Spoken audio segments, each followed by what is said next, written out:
In your Miro board, the first thing that you're going to want to do is create a personal area to put all of your work.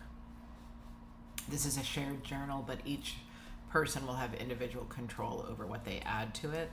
So if you go down to the left-hand side here, you can see this thing that looks like a frame, and that actually allows you to drop in a custom frame.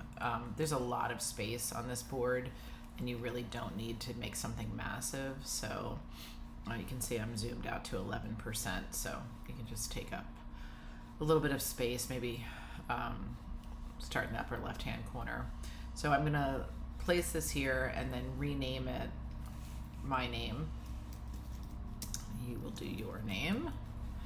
And you can lock the frame into place and then just place things into it. So if I wanted to place something into this like an image, I could go down to upload, and depending on where that image exists, I would bring it in and this is a lady with a bucket on her head. So if she's relevant, then I could put her in here as an individual image.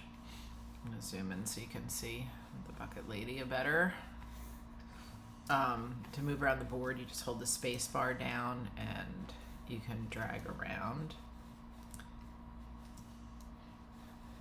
And you can place her in there. I could lock her, I could crop her, I could resize her, all of that stuff.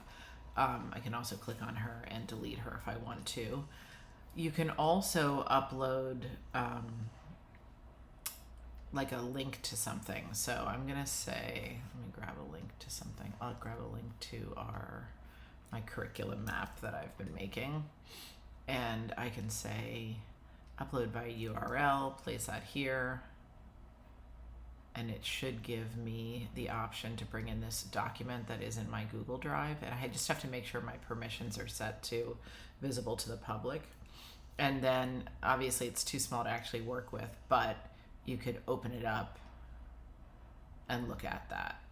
So that's exciting. And again, you could lock it, resize it, etc. The other thing you could upload is a Google slideshow that you are working on, because this isn't the format that you want. So I'm going to find a slideshow to pull up here. And I think that I should be able to find something relatively easily.